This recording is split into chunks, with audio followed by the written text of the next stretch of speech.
غیر مسلم کا ذبیحہ جائز ہے یا نہیں؟ غیر مسلم سے مراد ان کی اہل کتاب ہے، عیسائی اور یہودی۔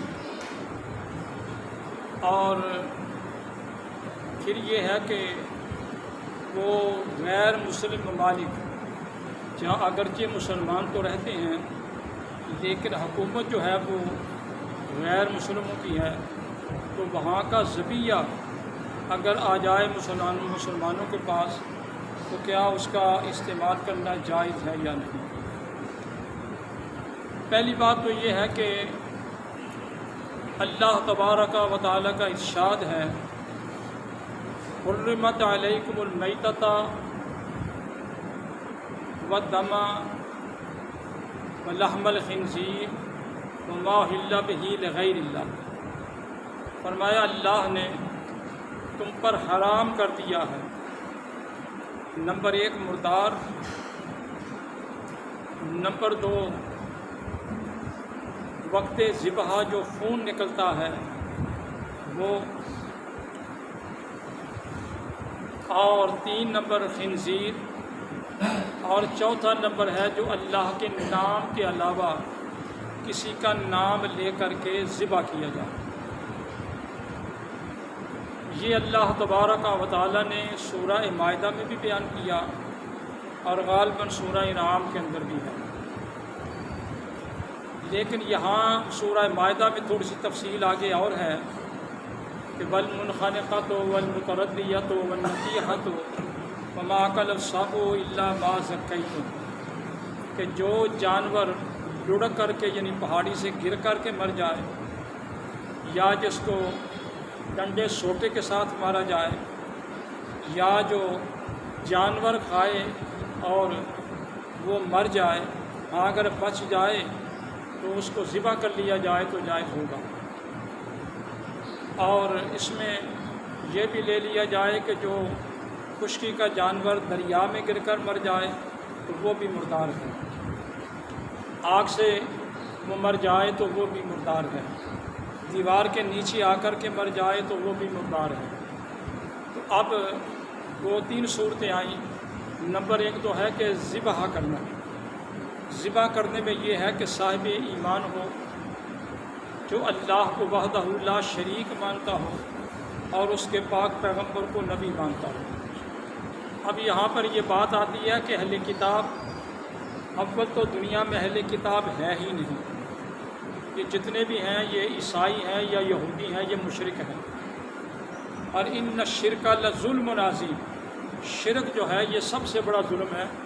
اللہ کا فرمان یہ ہے کہ ان اللہ لا یغفر ان یشرک بہ ویغفر ما دون ذلک، جو اللہ کے ساتھ کسی کو شریک ٹھہراتا ہے اس کو تو اللہ معاف نہیں کرے گا، البتہ اور گناہ ہوں اس کے کبیرہ وغیرہ تو اس کو معاف کر دیے جائیں گے۔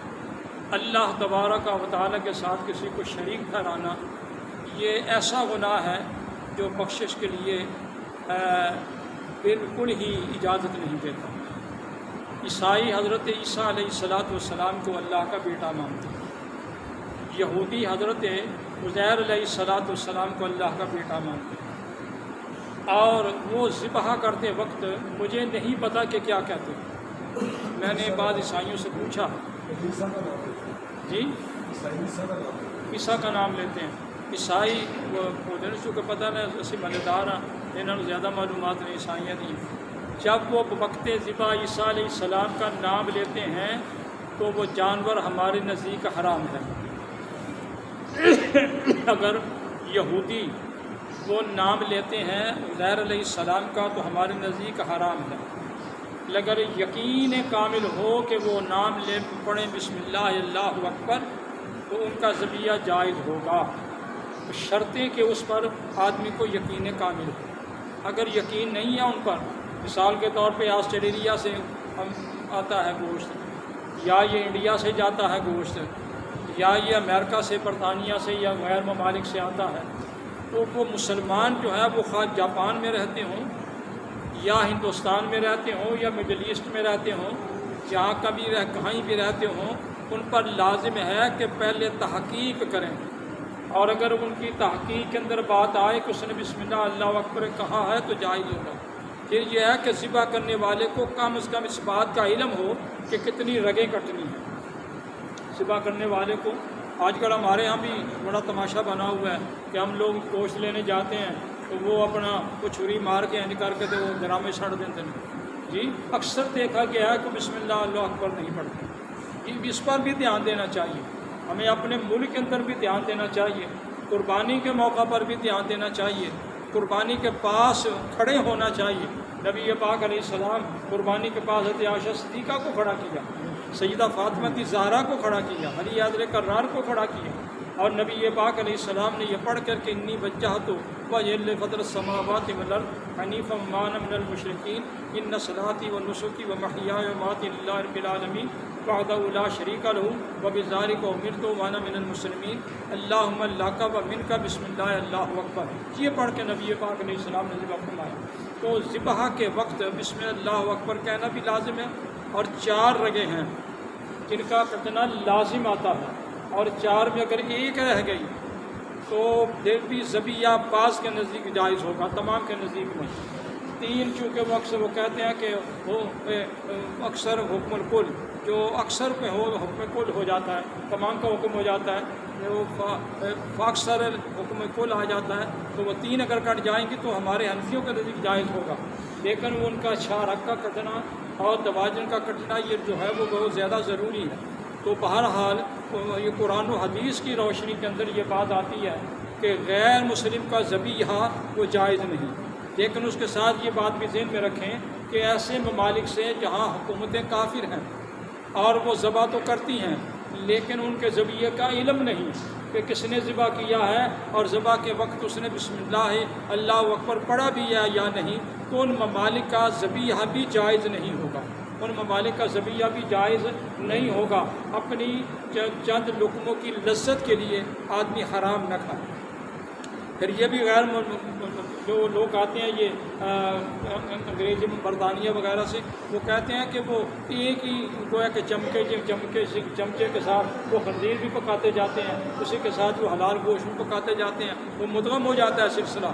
تو آدمی کو بچنا چاہیے حرام سے، اور اگر کوئی دوست کسی کو یہ بات کہتا ہے کہ بھائی یہ گوشت مشکوک ہے، اس کے بارے میں کوئی علم نہیں ہے کہ اس کو یہ جھٹکے کا گوشت ہے یا ذبح کا گوشت ہے، یا ذبح کا ہے تو مسلمان کا ذبح ہے یا عیسائی اور یہودی کا ذبح ہے، تو ایسے معاملات میں پرہیز کرنی چاہیے اور ایسا گوشت استعمال میں نہیں لانا چاہیے۔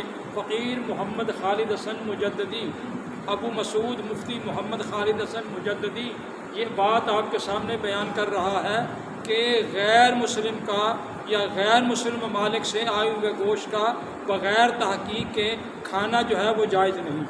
جی بغیر تحقیق کے غیر مسلم ممالک کا آیا ہوا گوشت بھی کھانا جائز نہیں، وہ جرمن میں ہو، جاپان میں ہو، برطانیہ میں ہو، کسی بھی ملک کے اندر ہو، لیکن اگر جو اپنے سامنے ذبح کروایا جائے اور بسم اللہ اللہ اکبر کہا جائے تو اس میں کوئی شک کی بات نہیں ہے۔ الحمدللہ ممالک کے اندر غیر مسلم ممالک کے اندر بھی ذبیحے ہیں اور وہاں مسلمان انہوں نے مقرر کیے ہوئے ہیں، بلکہ میرے ذہن میں آتا ہے، مجھے یاد نہیں ہے، ایک حافظ صاحب میرے پاس چند سال ہوئے ملنے کے لیے آئے تھے، وہ کہنے لگے میں جاپان میں ہوں، تو میں نے کہا آپ وہاں کیا کرتے ہیں؟ کہنے لگے جی میں ذبیحہ کرتا ہوں۔ میں نے کہا یہ تو بڑی خوشی کی بات ہے۔ تو ایک حافظ طاہر جمال صاحب ہیں، وہ میرے دوست ہیں، وہ ملتے ہیں کبھی آئے تو، وہ بھی جاپان میں ہوتے ہیں۔ میں نے ان سے پوچھا کہ آپ کیا کرتے ہیں؟ وہ کہنے کا کاروبار تو میں اور کرتا ہوں، لیکن ذبیحہ پر بھی اگر میری ڈیوٹی لگے تو میں ذبیحہ بھی کرتا ہوں۔ تو چونکہ آج کل کا جو سلسلہ ہے وہ جھٹکے کا ایک انداز اختیار ہو گیا ہے آپ بڑے ممالک کے اندر، تو لہٰذا مسلمانوں کو اس سے پرہیز کرنی چاہیے اور وہ گوشت استعمال میں نہیں لانا چاہیے۔ ایسا گوشت کھانے سے بہتر ہے سبزی کھا لیں، دال کھا لیں، کیا مصیبت ہے خام خواہ اپنے آپ کو پریشانی میں مبتلا کرنے کی۔ اور اللہ کا جو حکم ہے وہ یہی ہے کہ غیر اللہ کے نام پہ جو ذبح کیا جائے۔ اب غیر اللہ کی ایک تشریح بھی میں عرض کر دیتا ہوں کہ غیر اللہ کا معنی یہ ہے اگر جانور پر وقت ذبح کسی غیر کا نام لیا جائے، اگر ذبح کے بغیر نام لیا جائے، مثلا یہ کہہ دیا جائے کہ یہ محمود صاحب کا بکرا ہے، یہ خالد صاحب کا بکرا ہے، یہ اپنا سکندر صاحب کا بکرا ہے، یہ میاں شاہد صاحب کا بکرا ہے، تو یہ کہنے سے حرام نہیں ہوتا۔ جی وہ بڑی تکلیف ہوندی ہے بعض عقیدے والے کہ 11ویں کا بکرا کہہ دیتا جی حرام ہو گیا، 12ویں کا کہتا ظہور نا کا کہتا حرام ہو گیا۔ نام لینے سے حرام نہیں ہوتا، وقت ذبح اگر وہ بسم اللہ عبد القادر کہے گا تو حرام ہو جائے گا، اگر بسم اللہ محمد رسول اللہ کہے گا تو تب بھی حرام ہو جائے گا۔ بسم اللہ اکبر کہنا جو ہے اس سے حلال ہوگا اور اس کا ایصال ثواب مقصود ہوتا ہے۔ 11ویں والے پیر کا یا کسی اور کے نام کا جو ہوتا ہے وہ ان کو ایصال ثواب مقصود ہوتا ہے، ان کے نام پہ ذبح کرنا مقصود نہیں ہوتا، ایصال ثواب مقصود ہوتا ہے۔ تو ایصال ثواب کے اندر اور وقت ذبح جو کلمات کے اندر زمین و آسمان کا فرق ہے، اس کو بھی پیش نظر رکھنا چاہیے۔ باقی صاحب اس سلسلے میں کوئی آپ کے نزدیک سوال ہے تو بڑے شوق ہوتا ہے۔ نہیں، لفظ حلال جو ہے نا یہ بڑا اچھا آپ نے کیا، لکھا ہوا تو حلال ہوتا ہے، لیکن یہ بھی تماشا ہے نا بعض میں نے دیکھا کہ بیئر کی بوتل پہ بھی حلال لکھا ہوا ہے۔ یہ شراب کی بوتل پہ بھی مجھے کسی بات دوست نے بتائی اور میں یاد غالباً سعودیہ میں دکھایا جدے کے اندر، انہوں نے کہا دیکھو یہ حلال لکھے ہے۔ میں نے کہا یار یہ تو حرام ہے، یہ اس کو آپ نے حلال کیسے لکھ دیا؟ کرنے کا دیکھ لو۔ ایسی طریقے سے وہ بعض جو پرفیومز وغیرہ آتی ہیں جن میں شراب استعمال ہوتی ہے اس پر بھی حلال لکھا ہوا ہوتا ہے۔ تو بہرحال یہ ہے کہ یہ مسائل اگرچہ الگ ہیں، ان پر اور بھی بحث کی جا سکتی ہے۔ لفظ حلال کہنے پر وہ اگرچہ آپ کا اعتماد ہو جائے تو ٹھیک ہے، لیکن پھر بھی تحقیق کرنی چاہیے کہ جو لوگ ذبیحہ بھیج رہے ہیں وہ حلال طریقے سے کرتے ہیں یا حرام طریقے سے کرتے ہیں۔ احتیاط اسی میں ہے کہ آدمی جو ہے وہ اس سے پرہیز کرے تاکہ انسان کا دین ایمان جو ہے وہ ضائع نہ ہو۔ اللہم صلی وسلم علی سیدنا و مولانا محمد وعلی آل سیدنا و مولانا محمد صلاۃ تکون لنا امانا من کل خوف صلاۃ و سلام علیک یا سیدی یا رسول اللہ۔ یا اللہ اپنے فضل و کرم سے ہماری نماز جمعہ کو قبول فرما، ہمارے گناہوں کو معاف فرما، ہمیں نبی پاک علیہ السلام کا تابع مہمان بنا۔ یا اللہ ہر شر شریر برے برائی سے محفوظ فرما۔ یا اللہ ہمیں ان مقاصد میں کامیابی دے جو تیری بارگاہ میں مقبول ہیں، ان مقاصد ہمیں نجات عطا فرما جو تیری بارگاہ میں مقبول ہیں۔ یا اللہ بیماروں کو شفا دے، پریشان حالوں کی پریشانی دور کر دے، بے روزگاروں کو رزق حلال عطا فرما، بے رزقوں کو رزق عطا فرما، بے ایمانوں کو ایمان عطا فرما۔ یا اللہ عالم اسلام کے اندر یہ جو ہندوستان کے ظلم و ستم کی یہ لہر دوڑ چکی ہے کہ حرمت رسول میں انہوں نے بکواس کیے ہیں، یا اللہ ان کے شر سے ہمیں محفوظ فرما۔ دنیا کے مسلمانوں کو اتفاق اتحاد عطا فرما، ان کی عظمت رفتہ ان کو دوبارہ عطا فرما اور ہمیں آپس میں اتفاق اتحاد عطا فرما۔ سب کو نیک مقاصد میں کامیابی عطا فرما، سب کے نیک آرزو میں پوری فرما۔ یا اللہ یا رحمان یا رحیم صلی علی صراط مستقیم صلی اللہ تعالی علی رسول خیر خلقہ سیدنا مولانا محمد وعلی آلہ وصحبہ برحمتہ۔